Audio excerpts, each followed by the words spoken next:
Julian, welcome. Thank you for talking to Infobae. Just to start with, why did you decide to publish your book in Argentina, CryptoPunks, La Libertad y el Futuro de Internet? Well, partly because we knew that people in Argentina were likely to read it, since there's a lot of support for the organization from Argentina and Latin America more broadly. But the issues raised in the book affect all of humanity. The Internet has penetrated every society on Earth, and along with it, the societies themselves have merged with the Internet. Julian, in Cypherpunks, you state that we have to avoid at all costs that Internet becomes a global surveillance web, and that if that's inevitable, it should be destroyed. When this time will finally arrive? Well, we can see with the Snowden revelations the past 2 weeks that time has in fact already arisen. We exist in a transnational surveillance dystopia with 99% of Latin American communications to the rest of the world passing through the United States and being intercepted, indexed, and stored permanently there. So the basic building blocks for that dystopian state are there. The infrastructure is there. It has been created. It is being used. And now there's just a matter of the various political forces making use of that infrastructure, which of course they are in order to gain economic trade preferences, to manipulate politics in Latin America, to target individuals and organizations around the rest of the world. Julian, today, WikiLeaks is activism or journalism? And why does the definition matter? Yeah, it's a very interesting question as to why the definition matters. In fact, it didn't matter until the majority of journalistic organizations were funded by advertisers. In fact, if we go back 200 years, nearly every media outlet was the newsletter of a political party or a society and so on. And their connection to one particular political worldview or cause or interest was clear. And subsequently there has been a laundering of interests. And that laundering of interests has meant that the political nature of individuals and organizations is concealed, and that was done predominantly in order to attract advertisers. Advertisers, of course, have a wide spectrum of industries that they represent, and that wide spectrum of industries often will have a conflict with the political or perceived political interests of a newspaper or its journalists. So as a way to better acquire advertising, this concept of objective, neutral journalism was introduced, but of course is a fiction. One is always on one side of things or another. It doesn't necessarily mean on one side of electoral politics or another, but everyone is a political person in their actions, always. Mr. Assange, following the political subject, do you believe that the Internet generation, as you recently call it, expects you to take the privileges of a position in a public office, such as a senator in Australia, to help you solve your actual legal situation? Well, you know that there's really two paths that the world is headed down. On the one path is a transnational surveillance dystopia, and a lot of other aspects associated with that, like endless high-tech drone warfare, when you have small drones, each the size of a cricket or a cockroach now, it is impossible to have a meaningful border. There's interperforation of borders. Borders start to cease to exist in the information warfare that we have been seeing conducted by the National Security Agency, Chinese government. There is complete perforation. Similarly, with cross-trade investments done at rapid rates, there's a cross-perforation of ownership, and that means there's an interlinking of control between these different states. On the other hand, the very same communications infrastructure that is causing this tendency of a transnational security complex in the Western world is also connecting people together like we are right now, and is producing a new body politic. We always see a new body politic arise whenever a group of people are together and they are communicating with each other. They start to come to a consensus about what they like and what they don't like, which political causes should be supported, which should be opposed, and then the networks then of those people start to arise and form and to defend themselves and to prevent people that they are opposed to taking power. So that's happening right now, this new international body politic, a new international consensus on things that matter. And that is the great opposing force to this trajectory, and we can see that in the operations of organizations like WikiLeaks, but and many others also. Julian, what can you tell us about surveillance in Latin America? Are Latin American governments victims or perpetrators of surveillance? Yeah, it's an interesting question, especially for Argentina. Argentina, in fact, has the most aggressive surveillance regime of all the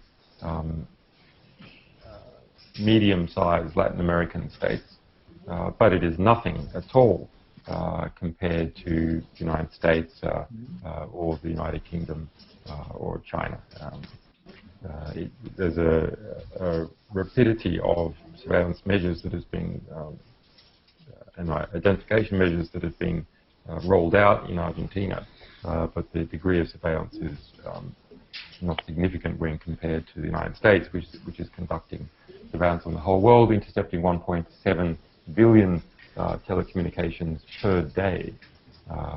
Even as of 3 years ago, it would be even more now.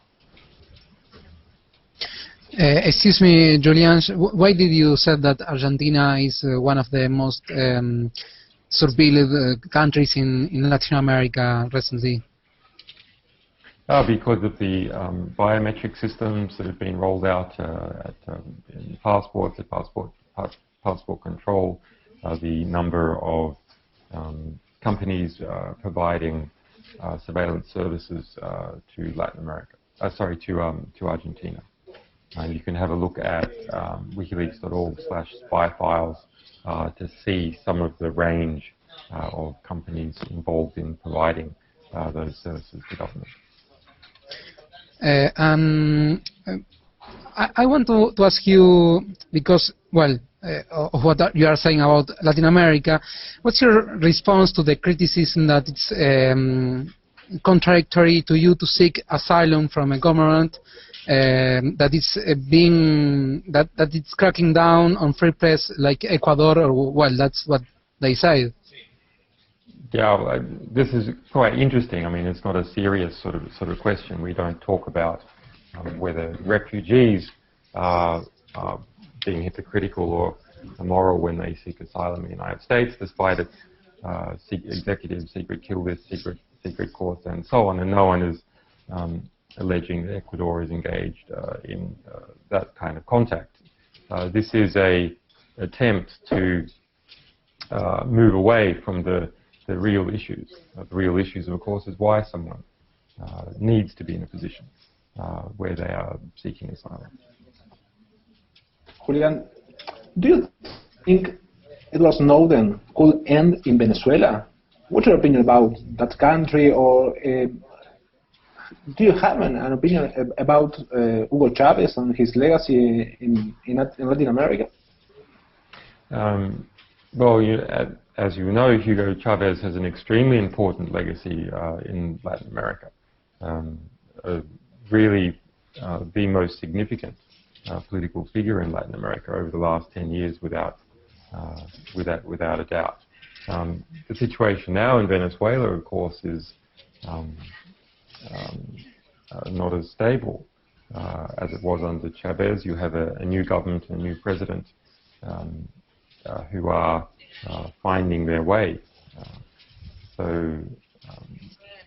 Venezuela has offered Mr. Snowden asylum.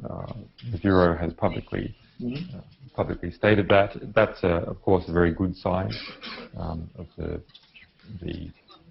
Venezuelan government still feels that it is necessary to publicly demonstrate its independence from the superpower to your north. But I would be slightly concerned as to the new status of the present government. I suppose it would be a way of testing it. There will be significant pressure applied to any government that gives Mr. Snowden asylum. So it will be really quite a test of the strength of that government and its popular support. And do you know the details why Baltasar Garzón has decided not to represent Snowden? That's just media misreportage. It was actually a correction of earlier misreportage that resulted in this latest misreportage. This is a situation which has such worldwide interest that wherever there's a vacuum, misinformation starts to accrue, or people just make things up. So in that particular case, Garzón is saying that he represents the WikiLeaks organization. It might be a conflict of interest to represent Mr. Snowden. And there had been earlier reportage that he's saying that he was representing Mr. Snowden, but he is not. But we have arranged for a US lawyer to represent him. Julian, do you ever fear that the new presence of international players such as China or Russia or even Ecuador, who are using WikiLeaks with their own agendas, could jeopardize the future legacy of Julian Assange actions, your own actions? Not as far as any of these players are concerned in relation to the interplay between states presently. It's extremely interesting, and it's one of the issues considered in the book is these interplay between states. There really is only one game in town as far as transnational surveillance, and that is the Anglosphere Surveillance Alliance, which also pulls in NATO and several other countries on its periphery. But WikiLeaks is an organization with registrations in many different countries. So we're not reliant on any one state or in a position where any one state can affect the publication of the decisions of the organization. Not even yours? Not even your name, your personal job, your personal work with WikiLeaks? Well, of course, they try and make it difficult for us, but we specialize in dealing with difficulties.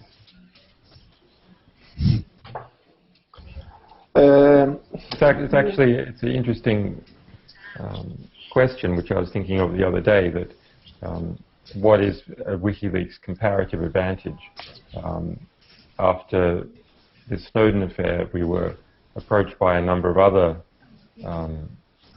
high-profile activists who also think that they need resettlement and asylum somewhere, and can we do it for them? That would be an interesting a fun business actually to engage in. It's not our business, but why is it that we're good at those sorts of things and similar sorts of dramatic publications?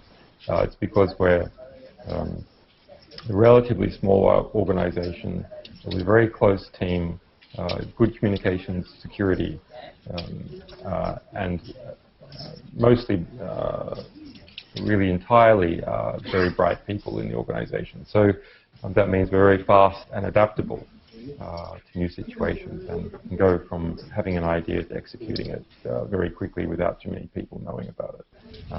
That's just an interesting thing to look at for when you have a transnational surveillance apparatus and really very expensive power behind it. How is it that organizations can get things done? Well, that's an example. Using cryptography, moving quickly, reducing the size of your organization by principally having the best people in it, and therefore being able to keep the circle of knowledge relatively tight. Where is the world going? Where should it be going? In your opinion, what are the big topics of the world tomorrow? Well, we're in a moment of the greatest political education that has ever occurred in the history of the human race.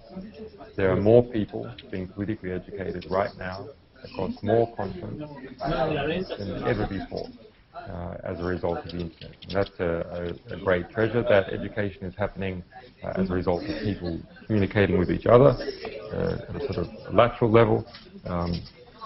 It's also happening by organizations like WikiLeaks, who specialize in pulling information out from security agencies and governments and big corporations. And it's a counter force to the other phenomena, which is the transnational security state, which is sucking up ever greater amounts of information and threatening smaller countries' sovereignty, taking information from all of us in smaller countries and giving it to the major superpowers, the United States and its allies. So that's a very big and important process. Along with that, you have the other forms of new high-tech coercion, such as drones, the increasing sophistication and complexity of nearly everything. So the smoothing out. So just about everything you can imagine is being smoothed out. Where we once had, for example, a government department and then the people, that has been completely smoothed out. So we have government department interplaying with many contractors, private contractors in different spheres. For example, National Security Agency, 70% of the budget is actually spent on companies like Booz Allen Hamilton and Raytheon and Lockheed Martin and so on.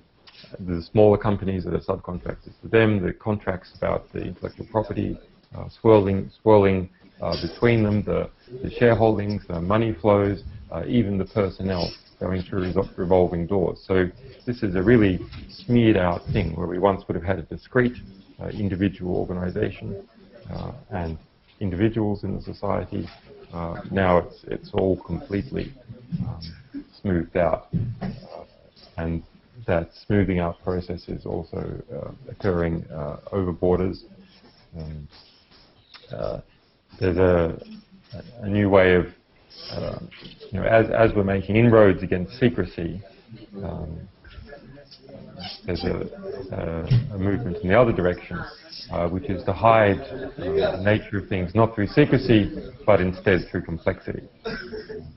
And communications revolution, the computer revolution, means that it's possible to have more complexity in a bureaucratic structure, in an organization, in its relationships with other organizations. So layers upon layers of complexity, a Byzantine Tower of Babel of complexity.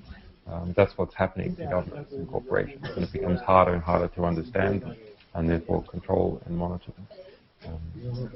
On the other hand, I looked at an interesting statistic that came out the other day. So Google, I met the CEO of Google secretly back in 2011, Eric Schmidt, and we had a long discussion, and it became very clear from that and other research that Google was heavily involved and connected to the US State Department. That subsequently reconfirmed by additional material and by the leaks by Edward Snowden. And that led me to look at what Mr. Schmidt had been saying. And just a month or so ago, he stated that every day now, 1 million Google phones are turned on for the first time. Android-powered phones, 1 million per day for the first time.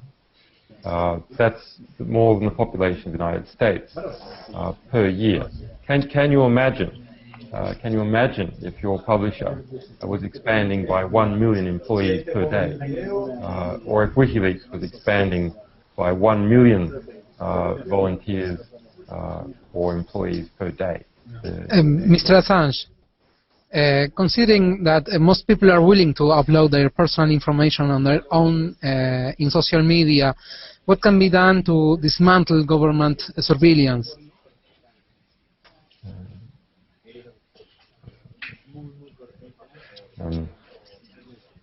Well, first of all, people have to understand the extent of the problem. Once upon a time, there was no understanding that germs existed at all. Invisible bacteria and viruses, there was simply no understanding whatsoever that you even needed to wash your hands before you eat, or that surgeons need to be careful when going from surgery from one patient to another. So education about the reality of the world that we live in is most important. And that's part of what this book is about. It's part of a lot of my other work and the work of the other co-authors is explaining what the world has become. Then practically, well, it's pretty hard actually. It's not that easy.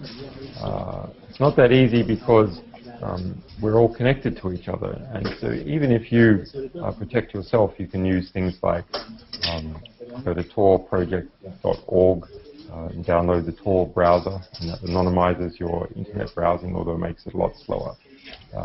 Even if you use things like this, or OTR chat, you still face the reality that your friends and your family who are not yet educated have basically become CIA informants or FBI informants or informants to the Argentinian government. And how does that work?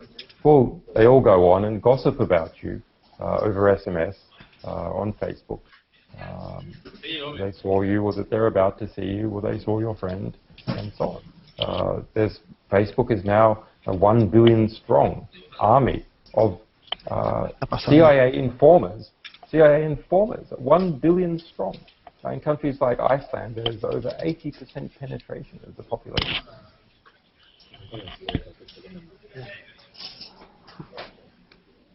Okay. Julian, what is your point of view of the pirate-based attempt to install servers in space? Great. We looked at this a while ago. It's possible to do. You can rent server space on satellites for a fee.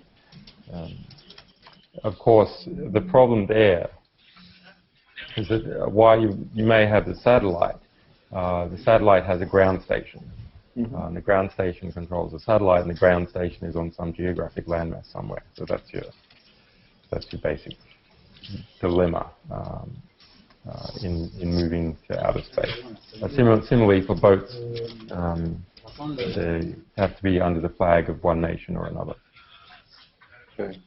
Julian, our last question will be, WikiLeaks and Bradley Manning and Edward Snowden, they represent either very specific organizations or strictly individual actions. So what conditions are needed for this common commitment in favor of free and public digital information to become a more collective and social cause? Yeah, it's quite interesting. We see on the one hand organizations like WikiLeaks, maybe in the United States, the Electronic Frontier Foundation. And these are clear and distinct organizations. They have a relatively conventional organizational structure. WikiLeaks engages in all sorts of transnational legal mechanisms to try and defend itself from unlawful banking blockades and so on. But yeah, it's pretty much an organization. And then on the other hand, we have ideas. And ideas are flowing around a lot of people. Ideas that we have been fighting for years, and in the crackdown on us by the United States, ideas which really come to the surface.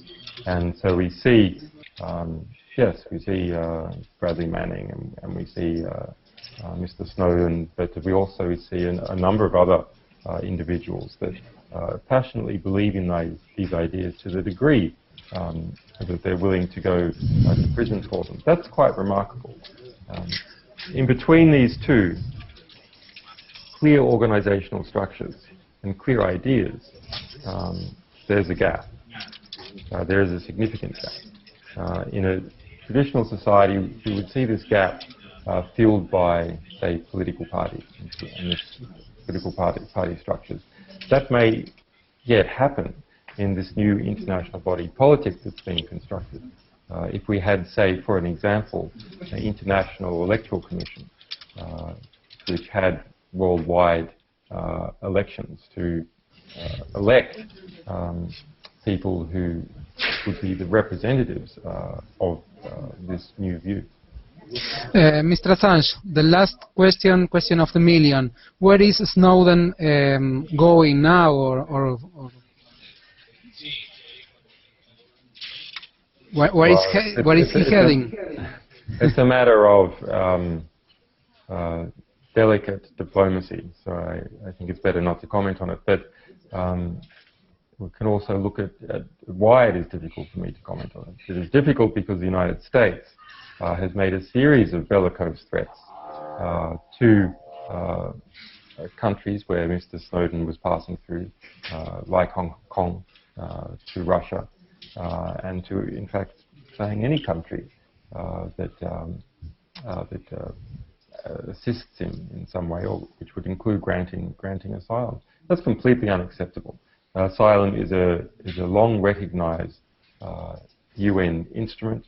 The United Nations has said that the granting of asylum to someone must never result in retributions against that country.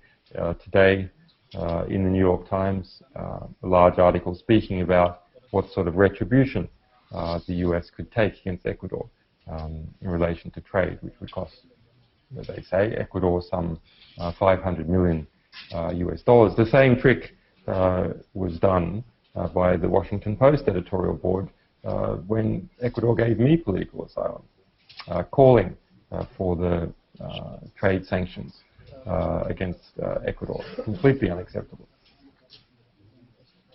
Julian, thank you very much for your time, and see you soon. Thank you. Bye-bye. Goodbye.